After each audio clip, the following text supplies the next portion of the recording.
আসসালামু আলাইকুম সুপ্রিয় শিক্ষার্থী, আশা করি তোমরা ভালো আছো। আজকে আমি তোমাদের জ্যামিতি বিষয়ক ক্লাস নিব। তো প্রথমেই জ্যামিতি করতে গিয়ে আমরা জ্যামিতির কিছু কথা নিয়ে, জ্যামিতি কখন থেকে আবির্ভাব ঘটেছে, কখন থেকে জ্যামিতির প্রয়োগ হয়েছে এই সারা বিশ্বে, সেই বিষয়গুলো নিয়ে এবং কাদের মাধ্যম দিয়ে জ্যামিতির আজকের এইভাবে বিস্তৃতি ঘটেছে সেই বিষয়গুলো নিয়ে দুই একটি কথা বলে আমি তোমাদের পাঠ্য বইয়ের আলোচনায় যাব। তো জ্যামিতি বা জিওমেট্রিক, জ্যামিতি বা জিওমেট্রিক এই কথাটা কোথা থেকে এসেছে? আমরা বোর্ডে লিখেছি, দেখো, জ্যামিতি বা জিওমেট্রিক। জিওমেট্রিক শব্দটি হচ্ছে গ্রিক শব্দ। তো গ্রিক জিও মানে ভূমি বা আর্থ, ও ম্যাট্রন মানে পরিমাপ মানে মেজার শব্দের সমন্বয়ে তৈরি হয়েছে জিওমেট্রি। আর জ্যামিতির যদি আমরা শাব্দিক অর্থ করি তাহলে জ্যা অর্থ ভূমি আর মিতি অর্থ পরিমাপ। তাহলে জ্যামিতির পুরো মিনিংটা দাঁড়াচ্ছে হচ্ছে ভূমির পরিমাপ। তাহলে প্রিয় শিক্ষার্থী, তোমরা এখানে বুঝতে পারছো জ্যামিতিটা কেন সৃষ্টি হয়েছে। কারণ এখানে তার অর্থেই বোঝাচ্ছে ভূমির পরিমাপ, অর্থাৎ এখানে জমি বা এই পৃথিবীর যে জায়গা আছে, টোটাল জায়গাগুলো বা ভূমির যে মাপ করার জন্য আজকে আমাদের এই জ্যামিতিটা তৈরি হয়েছে। তাহলে জ্যামিতি তৈরির পিছনে বা জ্যামিতি আবির্ভাবের পিছনে যে গণিতবিদদের অবদান, তাদের আমি নাম লিখেছি। প্রথমে থেলিস, তারপরে আসছে পিথাগোরাস, তারপরে আসছে কে ইউক্লিড। তাহলে সবচেয়ে মজার বিষয় প্রিয় শিক্ষার্থী, এই তিনজন গণিতবিদই হচ্ছে গ্রিক গণিতবিদ অথবা গ্রিক দার্শনিক অথবা গ্রিক পণ্ডিত এদেরকে বলা হয়। তো আরেকটি মজার বিষয় হচ্ছে, তোমরা শুনে খুবই অবাক হবে, এদের এদের যখন এরা যখন পৃথিবীতে ছিল, এরা কোন সময়ে ছিল? খ্রিস্টপূর্ব। খ্রিস্টপূর্ব বলতে তোমরা যেটা বুঝি বা আমরা যেটা বুঝি, হজরত ঈসা আলাইহিস সালামের আসারও আগের ঘটনা। তো ইউক্লিড হজরত ঈসা আলাইহিস সালাম আসারও খ্রিস্টপূর্ব 300 অব্দে, অর্থাৎ হজরত ঈসা আলাইহিস সালাম যখন থেকে আমাদের সাল গণনা হয় ইংরেজি, সেই সালের থেকেও 300 অব্দি থেকে 300 অব্দিতে ইউক্লিডের আবির্ভাব। আর তার থেকেও 300 অব্দে অর্থাৎ খ্রিস্টপূর্ব 600 অব্দিতে পিথাগোরাসের আবির্ভাব। আর তার থেকেও থেলিসের আবির্ভাব হচ্ছে আরো আগে। তাহলে এখন একটু চিন্তা করে দেখো কত আগে থেকে জ্যামিতি বিস্তৃত ঘটেছে। তাহলে এখানে প্রথমে থ্যালিস জ্যামিতি সম্পর্কে ধারণা দেয় এবং সেই ধারণা থেকেই পরবর্তীতে পিথাগোরাস জ্যামিতি নিয়ে আরেকটু বিস্তৃতি ঘটায়। বিস্তৃতি ঘটানোর পরে পিথাগোরাসের কিন্তু জ্যামিতিতে অনেক অবদান আছে, যেমন পিথাগোরাসের উপপাদ্য আছে। তারপরে পিথাগোরাসের সাহায্যে আমরা অনেকগুলো অঙ্ক, যেমন অতিভুজ স্কয়ার সমান লম্ব স্কয়ার প্লাস ভূমি স্কয়ার, এটা দ্বারা কিন্তু আমরা অনেকগুলো ম্যাথ সলভ করে থাকি। তো এই পিথাগোরাস এবং থ্যালিসের এই যে জ্যামিতির বিস্তৃতি ঘটিয়েছে এবং বিভিন্ন সূত্রগুলো বিক্ষিপ্তভাবে বিভিন্ন জায়গায় ছড়াছড়ি ছিল। তো এই সবগুলো জায়গা থেকে গুছিয়ে আবার এই ইউক্লিড কি করলেন, এগুলোকে বিভিন্ন জায়গা থেকে নিয়ে এক জায়গা করলেন। এক জায়গা করার পরে উনি একটা বই লিখলেন, একটা গ্রন্থ করলেন। সেই বিখ্যাত গ্রন্থের নাম দিলেন এলিমেন্টস, এবং এই গ্রন্থটাকে উনি 13টি খণ্ডে বিভক্ত করেছেন। তাহলে প্রিয় শিক্ষার্থী, আমরা জ্যামিতির সামান্য ইতিহাস আমরা জানতে পারলাম।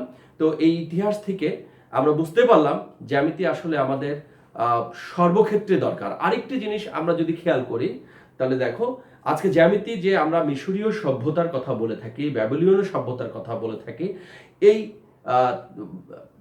ভারত উপমহাদেশের যে যে জিনিসগুলো আমরা দেখি বা সভ্যতার কথা বলে থাকি, প্রত্যেকটা সভ্যতাতেই আমরা কিন্তু এই জ্যামিতির প্রয়োগটা আমরা সেখানে দেখেছি। তার মানে জ্যামিতি সর্বক্ষেত্রে এর ব্যবহৃত হয়ে থাকে। তো আমরা এই সামান্য কথাগুলো আমরা জানলাম, আমরা আরো বিস্তারিত জানার চেষ্টা করব। আসো তাহলে আমরা তোমাদের পাঠ্য বইয়ের পঞ্চম শ্রেণীর পাঠ্য বই এবং অষ্টম শ্রেণীর পাঠ্য বইয়ের প্রথমে যে আলোচনাটা আছে সেটা হচ্ছে চতুর্ভুজ। তাহলে আমরা এখন আমাদের পাঠ্য বইয়ের দিকে একটু খেয়াল করি। চতুর্ভুজটা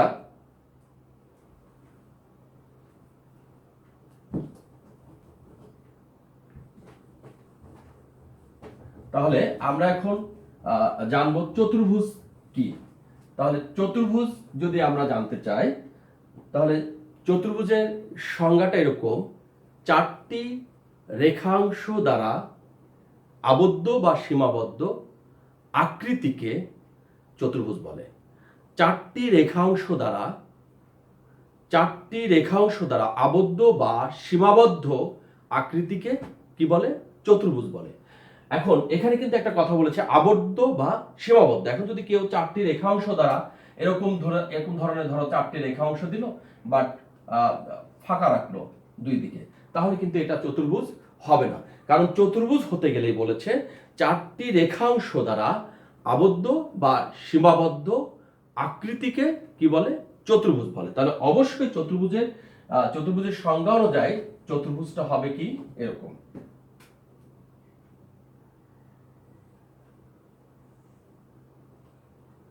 এটা একটা চতুর্ভুজ। তাহলে এটা আমরা বলতে পারি যে চারটি রেখা দ্বারা আবদ্ধ কি বলছে? আকৃতি বা চিত্র, এটা একটা চতুর্ভুজ। এখন চতুর্ভুজের ভিতরে আবার কিছু নামকরণ আছে, যেমন সামুদ্রিক আছে, তারপরে আয়তক্ষেত্র আছে, তারপরে বর্গ আছে, তারপরে রম্বস আছে, তারপর ট্রাপিজিয়াম আছে, তারপরে ঘুড়ি আছে। তাহলে আমরা এখন পর্যায়ক্রমে চতুর্ভুজের যে নামকরণগুলো পরবর্তী এসেছে সেগুলোর ডেফিনেশন শুনবো এবং সেগুলো আমরা বৈশিষ্ট্য দেব। পঞ্চম শ্রেণীর ক্ষেত্রে চতুর্ভুজ কাকে বলে বা চতুর্ভুজের সংজ্ঞাটা আসলে সমাপনী পরীক্ষায় আসে না। এখানে চতুর্ভুজের এভাবে আসে যে 5 সেন্টিমিটার এবং 3 সেন্টিমিটার দুইটা সন্নিহিত বাহু দৈর্ঘ্য দেয়া আছে, আয়তটি আঁকো এবং চিত্রটি অঙ্কন করে এর 3টি বৈশিষ্ট্য লিখো। ঠিক এইভাবে সমাপনী পরীক্ষাতে আসে। আর অষ্টম শ্রেণীতে আসলে এই ধরনের কোনো সংজ্ঞা বা বৈশিষ্ট্য চায় না, এটার ক্ষেত্রে প্রয়োগ চায়, প্রমাণগুলো চাই এখানে। তো যাই হোক, আমরা আজকে সমাপনীর আঙ্গিকে যে প্রশ্নগুলো আসে সেগুলো নিয়ে আলোচনা করব। পরবর্তীতে আমরা আস্তে আস্তে সেগুলোর প্রমাণের দিকে যাব, তখন আমাদের অষ্টম শ্রেণীর শিক্ষার্থীদের প্রয়োজন হবে। তাহলে আমরা আসি প্রথমে আর কি, চতুর্ভুজ যদি বলা হয় যে একটি চতুর্ভুজ অঙ্কন করো এবং এর 3টি বৈশিষ্ট্য লিখো, তাহলে সেক্ষেত্রে আমরা যে চতুর্ভুজটা এঁকেছি এটাই আমাদের জন্য হবে। চিত্রে আমরা এখানে নাম দেব, এখানে ক, খ, গ, ঘ, অথবা এ বি সি ডি আমরা নামকরণ দিতে পারি। আর চতুর্ভুজ আঁকলে অবশ্যই এর 2টা কর্ণ থাকে। চতুর্ভুজের কয়টি কর্ণ? 2টি কর্ণ থাকে। আর কয়টা বাহু থাকে?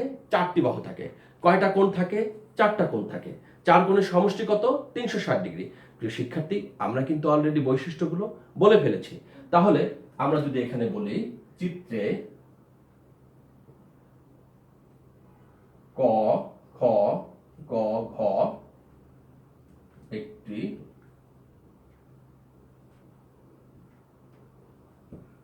চতুর্ভুজ, তাহলে চিত্রে ক, খ, গ, ঘ একটি কি? চতুর্ভুজ। আমরা সেটা লিখলাম। এখন যদি বৈশিষ্ট্য লিখি,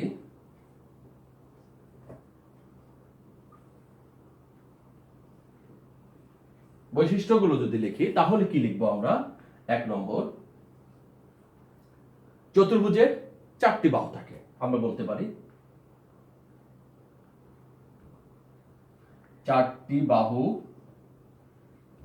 ও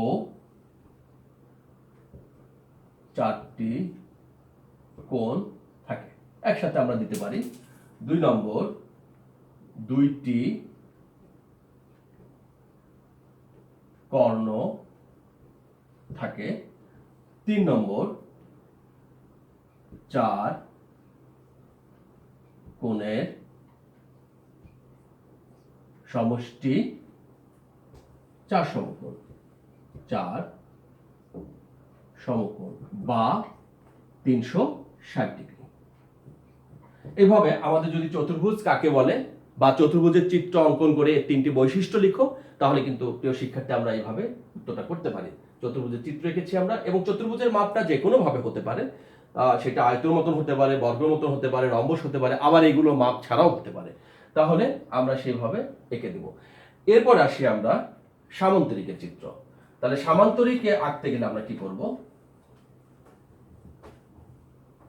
সামান্তরিকের প্রথমে সংজ্ঞাটা জানতে হবে, যদিও সংজ্ঞা আসবে না, তারপরেও সংজ্ঞাটা আমাদেরকে জানতে হবে। সামান্তরিকে আঁকতে গেলে আমাদের অবশ্যই যে চতুর্ভুজের বিপরীত বাহুদ্বয় সমান ও সমান্তরাল। প্রিয় শিক্ষার্থী, যে চতুর্ভুজের বিপরীত বাহুদ্বয় সমান ও সমান্তরাল। এখন তোমাদের কাছে প্রশ্ন হতে পারে যে সমান্তরাল কি? সমান্তরালটা হচ্ছে, তোমরা অবশ্যই সবাই হয়তো রেলগাড়িতে উঠেছো, ট্রেনে জার্নি করেছো, রেল লাইনটা দেখেছো সবাই। এই রেল লাইনটাই হচ্ছে সমান্তরাল। সমান্তরালের সংজ্ঞাটা হচ্ছে দুইটা চলমান রেখার মধ্যবর্তী দূরত্ব সমান বজায় রেখে যদি চলমান হয়, অর্থাৎ এই দুইটা রেখার মধ্যবর্তী দূরত্ব যদি সমান হয় এবং এই সমান দূরত্ব বজায় রেখে যদি দুইটা সমান্তরাল রেখা চলতে থাকে, দুইটা রেখা চলতে থাকে, এদেরকে আমরা কি বলি? সমান্তরাল রেখা বলি। তাহলে এখানে কিন্তু এটা সমান্তরাল। রেল লাইন এর দৃষ্টান্ত হচ্ছে কি, উদাহরণটাকে রেল লাইন। রেল লাইনের মাঝখানে দূরত্ব সব জায়গায় সমান, যদি একটু কম বেশি হয় তাহলে ট্রেনটা উল্টে যাবে, অ্যাক্সিডেন্ট ঘটবে। তাই এটা হচ্ছে সমান্তরাল। তাহলে সমান্তরাল আমরা জানলাম। তাহলে সামুদ্রিকে বলছে বিপরীত বাহুদ্বয় সমান ও সমান্তরাল, তাহলে এবং কোনো কোণই সমকোণ নয়। তাহলে এটা হচ্ছে প্রিয় শিক্ষার্থী আমাদের সামুদ্রিক। সামুদ্রিকে আমরা যদি নাম দিই ক, খ, গ, ঘ, তাহলে চিত্রে ক, খ, গ, ঘ একটি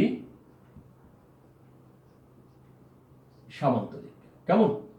এটা আমরা লিখে দিলাম। তাহলে চিত্রে ক, খ, গ, ঘ একটি সামান্তরিক। তাহলে এখন এখানে যদি বৈশিষ্ট্যগুলো লিখি আমরা, তাহলে কি লিখব?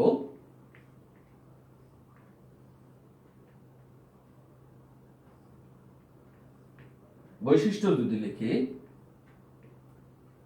বৈশিষ্ট্য লিখলে 1 নম্বর বৈশিষ্ট্য আমরা দিব। 1 নম্বর বৈশিষ্ট্য, সামুদ্রিকের অবশ্যই চতুর্ভুজ হলেই তার দুইটা কর্ণ, তাহলে আমরা কর্ণ দেব।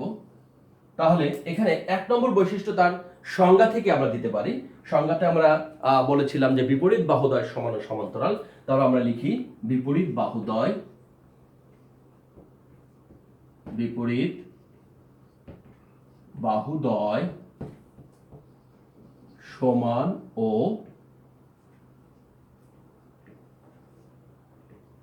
সমান্তরাল। কেমন? 2 নম্বর বৈশিষ্ট্য লিখতে পারি আমি যে এর বিপরীত কোণদ্বয় সমান,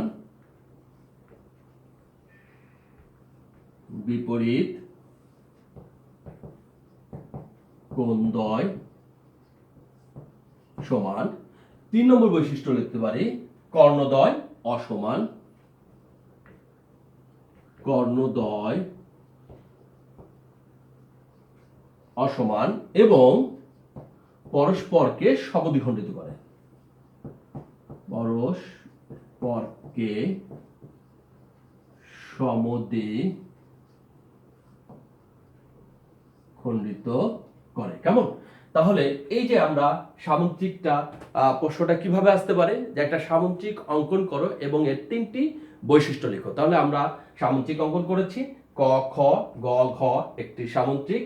চিত্রে ক, খ, গ, ঘ একটি সামুদ্রিক। বৈশিষ্ট্য বিপরীত বাহুদ্বয় সমান ও সমান্তরাল, বিপরীত কোণদ্বয় সমান, কর্ণদ্বয় অসমান এবং পরস্পরকে সমদ্বিখণ্ডিত করে।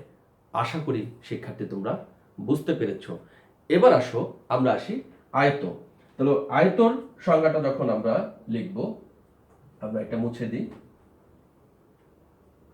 তাহলে আয়ত হচ্ছে সামুদ্রিকের সাথে আয়তের মিল আছে। সামুদ্রিক হচ্ছে বিপরীত বাহুদ্বয় সমান ও সমান্তরাল, আয়তেরও বিপরীত বাহুদ্বয় সমান ও সমান্তরাল। সামুদ্রিকের কোনো কোণই সমকোণ নয়, আয়তের প্রত্যেকটি কোণ সমকোণ। তাহলে এখানে শুধুমাত্র এখানে পার্থক্যটা হলো কি, আয়ত এবং সামুদ্রিকের পার্থক্যটা কিসে? কোণে। কারণ এর হচ্ছে কোনো কোণই সমকোণ নয় আর আয়তের প্রত্যেকটি কোণ সমকোণ। তাহলে এটা একটা আয়ত।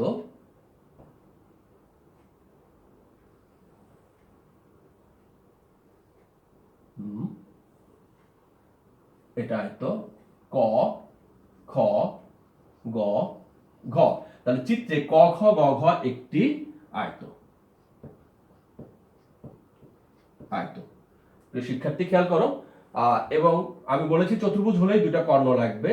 আমরা বিপরীত দুই কৌণিক বিন্দুর সংযোগ রেখাংশকে কর্ণ বলে। বিপরীত দুই কৌণিক বিন্দু ক, গ আর খ, গ দুইটা কর্ণ। তাহলে এখানে আমরা কি দেখতে পাচ্ছি একটু খেয়াল করে দেখো। এখানে আমরা দেখতে পাচ্ছি যে বিপরীত বাহুদ্বয় সমান ও সমান্তরাল। তাহলে সামুদ্রিকের বৈশিষ্ট্য এবং আয়তের বৈশিষ্ট্যর প্রথমটা এক রাখতে পারি আমরা। আমরা সামুদ্রিকের বৈশিষ্ট্য বলেছিলাম বিপরীত বাহুদ্বয় সমান ও সমান্তরাল, আমরা আয়তের ক্ষেত্রে কিন্তু বলতে পারি বিপরীত বাহুদ্বয় সমান ও সমান্তরাল। আচ্ছা, এরপরে আসি, সামুদ্রিকের আমরা দেখেছিলাম বিপরীত কোণদ্বয় সমান, কিন্তু এর প্রত্যেকটি কোণ সমকোণ। তাহলে এখানে আমরা লিখতে পারি প্রত্যেকটি কোণ সমকোণ। 2 নম্বর বৈশিষ্ট্য যেহেতু কোণ দিয়ে দিয়েছিলাম, আমরা লিখলাম প্রত্যেকটি কোণ সমকোণ। কেমন? সমকোণ। তাহলে 2 নম্বর বৈশিষ্ট্যটাও কিন্তু আমাদের সামুদ্রিকের সাথে মিলেছে, কারণ সামুদ্রিকের 2 নম্বর বৈশিষ্ট্য আমরা দিয়েছিলাম বিপরীত কোণদ্বয় সমান, আর আমরা এখানে বললাম প্রত্যেকটি কোণ সমকোণ। আচ্ছা, এরপরে আসি যে সামুদ্রিকের কর্ণদ্বয় আমি বলেছিলাম যে অসমান, বাট আয়তের কর্ণদ্বয় কি? প্রিয় শিক্ষার্থী একটু খেয়াল করো, আয়তের কর্ণদ্বয় অবশ্যই কিন্তু সমান। তাহলে আমরা বলতে পারি যে কর্ণদ্বয় সমান, এই যে কর্ণদ্বয় সমান এবং পরস্পরকে অবশ্যই সমদ্বিখণ্ডিত করে। তাহলে দেখো, আমরা যে 3টা বৈশিষ্ট্য সামুদ্রিকের লিখেছিলাম, আয়তের কিন্তু সেম 3টা বৈশিষ্ট্য লিখেছি, শুধু পার্থক্য কোথায় হয়েছে? এখানে কর্ণদ্বয় সমান, পরস্পরকে সমদ্বিখণ্ডিত করে, একই আছে, খালি কর্ণদ্বয় সমান আর এখানে প্রত্যেকটি কোণ সমকোণ। আশা করি প্রিয় শিক্ষার্থী তোমরা আয়তটা বুঝতে পেরেছো। এবার আসো আমরা বর্গ আঁকি, দেখি আয়তের সাথে বর্গর কি মিল আছে। তাহলে আমরা কিন্তু এখান থেকে আরেকটি জিনিস খেয়াল করি, সামুদ্রিকের সংজ্ঞাটা, আয়তের সংজ্ঞাটা কিন্তু আমরা এভাবে দিতে পারি, যে সামুদ্রিকের প্রত্যেকটি কোণ সমকোণ তাকে কি বলে? আয়ত বলে। তাহলে আবারও বলছি, যে সামুদ্রিকের প্রত্যেকটি কোণ সমকোণ তাকে কি বলে? আয়ত বলে। তাহলে কিন্তু আমরা আয়তের সংজ্ঞাটা এইভাবে দিতে পারি। তাহলে এবার আসি আমরা বর্গ। বর্গটা কি? বর্গ হচ্ছে আয়তের হচ্ছে বিপরীত বাহুদ্বয় সমান ও সমান্তরাল, আর বর্গের হচ্ছে 4টি বাহু সমান। তাহলে আমরা যদি এখানে 4টা বাহু সমান আঁকি,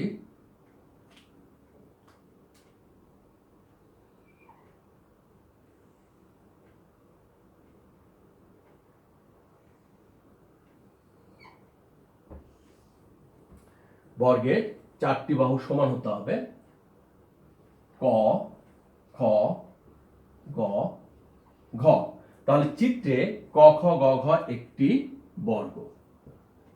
আমি সংজ্ঞাতে কি বলেছি? যে চতুর্ভুজের 4টি বাহু সমান তাকে কি বলে? বর্গ বলে। তাহলে 4টি বাহু সমান যখন হয়েছে, তাহলে প্রথমত বিপরীত বাহুদ্বয় সমান ও সমান্তরাল, তাহলে আমরা বৈশিষ্ট্যে আমরা কি লিখতে পারি? এখানে বলতে পারে বৈশিষ্ট্যে বর্গের 4টি বাহু সমান, যেহেতু আমরা বাহু দিয়ে প্রথম বৈশিষ্ট্যটা দিয়েছিলাম, তাহলে আমরা ওটা ঠিক রাখলাম, বললাম বর্গের 4টি বাহুই সমান। তাহলে বর্গের কি হলো? 4টি বাহুই সমান হলো। এরপরে কোণ দিয়ে আসি, যেহেতু আয়তের প্রত্যেকটি কোণ সমকোণ, অবশ্যই বর্গেরও প্রত্যেকটি কোণ সমকোণ, তাহলে 2 নম্বর বৈশিষ্ট্যটা কি হলো? এক থাকলো। এরপরে বলছে কর্ণদ্বয় কি? বর্গের কর্ণদ্বয় সমান, আয়তের কর্ণদ্বয় কি ছিল? আয়তের কর্ণদ্বয় সমান ছিল, তাহলে বর্গের কর্ণদ্বয় কিন্তু সমান। তাহলে বর্গের কর্ণদ্বয় সমান এবং পরস্পরকে কি করতে পারে? সমকোণে সমদ্বিখণ্ডিত করে। তাহলে পরস্পরকে সমদ্বিখণ্ডিত জায়গা কি হবে? সমকোণে সমদ্বিখণ্ডিত করে। তাহলে প্রিয় শিক্ষার্থী, আমরা কিন্তু যে 3টা বৈশিষ্ট্য লিখেছি, 3টা বৈশিষ্ট্য কিন্তু সবার ক্ষেত্রেই আমরা কিন্তু ওই 3টা বৈশিষ্ট্যই মিল রাখছি। তাহলে তোমাদের কিন্তু বুঝতে এবং তোমাদের শিখতে সুবিধা হবে, তোমাদের কিন্তু এই জিনিসগুলো বেশি মনে থাকবে, কারণ সব ক্ষেত্রে আমরা কিন্তু একই বৈশিষ্ট্যগুলো নিয়ে আসছি। তাহলে এখানে আমরা প্রত্যেকটি কোণ সমকোণ, এটা ঠিক আছে, কর্ণদ্বয় সমান এবং পরস্পরকে সমদ্বিখণ্ডিত করে। তাহলে আয়তের সাথে যেহেতু বর্গের মিল আছে, তাহলে কি সংজ্ঞাটা আমরা একটু চিন্তা করে দেখো, এভাবে দিতে পারি কিনা, যে আয়তের সন্নিহিত বাহুদ্বয় সমান তাকে বর্গ বলে। অর্থাৎ সন্নিহিত বাহু কোনটা? এই পাশাপাশি বাহু। আয়তের পাশাপাশি বাহুটা অসমান ছিল, কিন্তু বর্গের পাশাপাশি বাহুটা কি হয়েছে? সমান হয়েছে। তাহলে আমরা বলতে পারি প্রিয় শিক্ষার্থী, যে আয়তের সন্নিহিত বাহু সমান তাকে কি বলছে? বর্গ বলে। তাহলে এবার আসো আমরা রম্বস দেখি, বর্গের সাথে রম্বসের কি মিল হতে পারে। আগে আমাকে জানতে হবে রম্বস কাকে বলে। রম্বস হচ্ছে কি, যে বর্গেরও 4টা বাহু সমান, রম্বসেরও অবশ্যই 4টি বাহু সমান, কিন্তু রম্বসের কোনো কোণই সমকোণ নয়, বর্গের প্রত্যেকটি কোণ সমকোণ। তাহলে পার্থক্য কোথায়? বর্গের সাথে রম্বসের পার্থক্য হচ্ছে কোণে, বর্গের সাথে রম্বসের পার্থক্য কোণে, আয়তের সাথে বর্গের পার্থক্য বাহুতে, আয়তের সাথে বর্গের পার্থক্য বাহুতে, সামুদ্রিকের সাথে আয়তের পার্থক্য কোণে।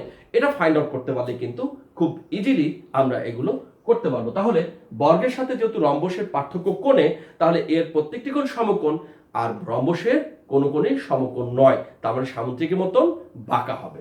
তাহলে কিন্তু 4টা বাহু সমান, তাহলে আমরা এখানে 4টি বাহু সমান দিয়ে আমরা যদি আঁকি, এটা রম্বস ক খ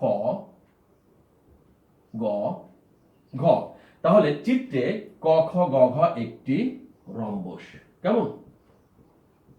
এটা অবশ্যই কর্ণ দিতে হবে, এটা হচ্ছে রম্বস। তাহলে আমরা যদি এখন বৈশিষ্ট্যে আসি, তাহলে বৈশিষ্ট্য হচ্ছে রম্বসের 4টি বাহু সমান, অবশ্যই বর্গের জায়গায় শুধু আমরা কি লাগাবো?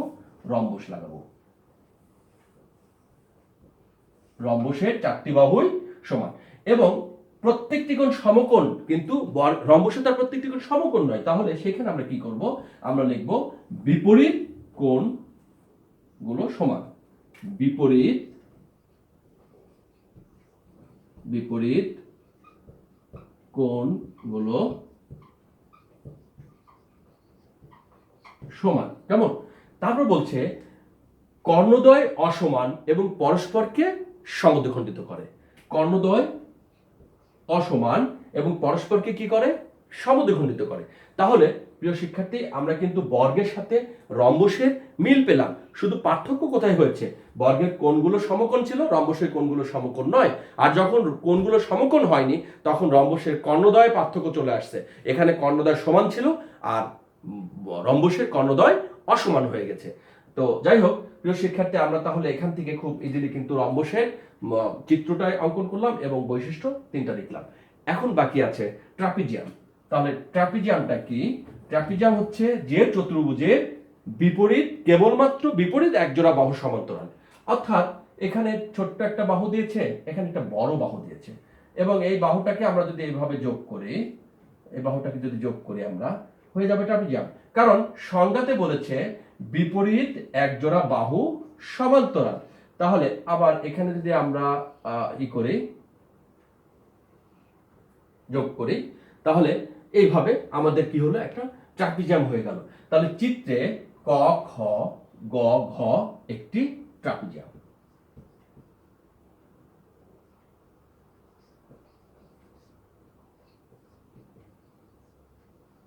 ট্রাপিজিয়াম। তো প্রিয় শিক্ষার্থী, আমরা এখানে দেখতে পেলাম ট্রাপিজিয়ামের সংজ্ঞা অনুযায়ী এখানে বিপরীত একজোড়া বাহু সমান্তরাল। তাহলে আমাদের বৈশিষ্ট্য প্রথমেই আসবে যে বিপরীত একজোড়া বাহু সমান্তরাল। কেমন? এখানে বৈশিষ্ট্য আসবে যে বিপরীত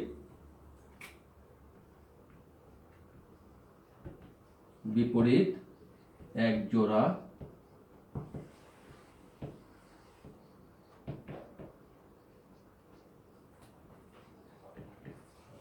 সমান্তরাল। আচ্ছা, এরপরে দুইটা কর্ণ তির্যক ভাবে মিলিত হয়। দুইটি, এখানে কোণ যেহেতু ছিল 2 নম্বরে, কোণ দিই, 4 কোণের সমষ্টি, 4 কোণের সমষ্টি 4 সমকোণ বা 360 ডিগ্রি। কেমন? এরপরে আসুক যে কর্ণদ্বয় তির্যক ভাবে মিলিত হয়। কর্ণদ্বয় তির্যক ভাবে মিলিত হয়। তার মানে কর্ণদ্বয় বলতে দুইটা কর্ণ কি হয়? এরকম তির্যক ভাবে, মানে আড়াআড়ি ভাবে মিলিত হয়। তো এই হলো প্রিয় শিক্ষার্থী আমাদের ট্রাপিজিয়ামের সংজ্ঞা। আর আরেকটি আছে, সেটা হচ্ছে ঘুড়ি। ঘুড়ি হচ্ছে বিপরীত দুই জোড়া বাহু কি? সন্নিহিত দুই জোড়া বাহু সমান্তরাল। তাহলে ঘুড়িটা আমরা সংজ্ঞাটা কি বলতে পারি? আমরা ঘুড়ির সংজ্ঞা বলে আজকে আমরা শেষ করব। যে চতুর্ভুজের দুই জোড়া সন্নিহিত বাহু সমান, একে ঘুড়ি বলে। তাহলে ঘুড়ির ডেফিনেশনটা হচ্ছে দুই জোড়া সন্নিহিত বাহু সমান। দুই জোড়া সন্নিহিত বাহু সমান। আমরা সবাই ঘুড়ি দেখেছি, সবাই আমরা ছোটবেলায় ঘুড়ি উড়িয়েছি, এখনো আকাশে ঘুড়ি উড়ানোর প্রতিযোগিতা হয়, মাঝে মাঝে দেখা যায়। তো ঘুড়ি হচ্ছে দুই জোড়া সন্নিহিত বাহু, দুই জোড়া সন্নিহিত বাহু কি সমান্তরাল সমান। আচ্ছা, তারপরে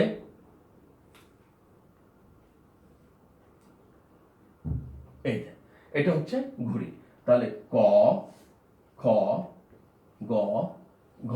আমরা যদি এরকম এরকম দাগ দিই তাহলে কি হয়ে গেল শিক্ষার্থী? এটা কিন্তু একটা ঘুড়ি হয়ে গেল। তাহলে এখানে আমরা চিত্রে ক, খ, গ, ঘ একটি ঘুড়ি, ঘুড়ি, ঠিক আছে? তাহলে আমরা ঘুড়ি লিখেছি। তাহলে এখন বৈশিষ্ট্য যদি দেখি তাহলে আমরা কি লিখব? সন্নিহিত, সন্নিহিত দুই জোড়া বাহু সমান। সন্নিহিত দুই জোড়া বাহু কি লিখতে পারি আমরা? দুই জোড়া বাহু সমান। তাহলে এখানে আমরা লিখি, প্রিয় শিক্ষার্থী,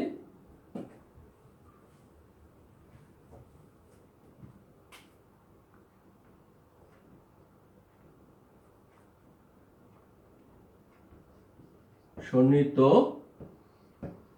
দুই জোড়া বাহু সমান। কেমন? বিপরীত দুই জোড়া বাহু কি হলো? সমান। এখানে আমরা চার কোণের সমষ্টি, চার কোণের সমষ্টি, চার সমকোণ বা কত 360 ডিগ্রি আমরা লিখতে পারি। তারপরে লিখতে পারি আমরা, যেহেতু পরেরটা কর্ণদ্বয়, তাহলে এখানে কর্ণদ্বয়, এখানে কিন্তু কর্ণদ্বয় কোনো কি করে? সমদ্বিখণ্ডিত করে, তাও কিন্তু আমরা বলতে পারছি না এখানে। তাই পরস্পরকে যে সমদ্বিখণ্ডিত করে তাও বলতে পারছি না। আমরা এখানে অন্যটা দিতে পারি যে এখানে আর আমরা দুইটি কর্ণ থাকে এবং কর্ণদ্বয় পরস্পরকে ছেদ করে, দুইটি কর্ণ পরস্পরকে ছেদ করে।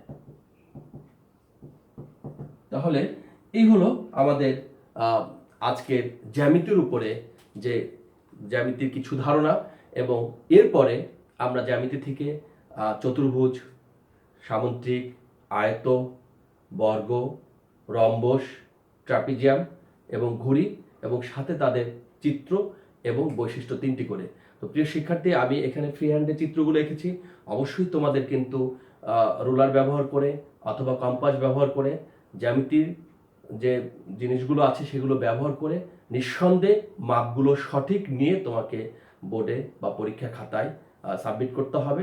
যদি কম বেশি হয় তাহলে কিন্তু হবে না। তুমি সংজ্ঞায় বলবা বিপরীত বাহুদ্বয় সমান ও সমান্তরাল, তোমার বাহুগুলো অসমান হলে তাহলে কিন্তু সেখানে নম্বর দিবে না। অবশ্যই তোমাকে বাসায় এগুলো সঠিক মাপ নিয়ে বেশি বেশি করে প্র্যাকটিস করতে হবে। তাহলে তুমি এগুলো সম্পর্কে ভালোভাবে জানতে পারবে এবং পরীক্ষা হলে ভালোভাবে উপস্থাপন করতে পারবে। তো ভালো থাকো, দেখা হবে পরবর্তী ভিডিওতে। সবাইকে শুভেচ্ছা।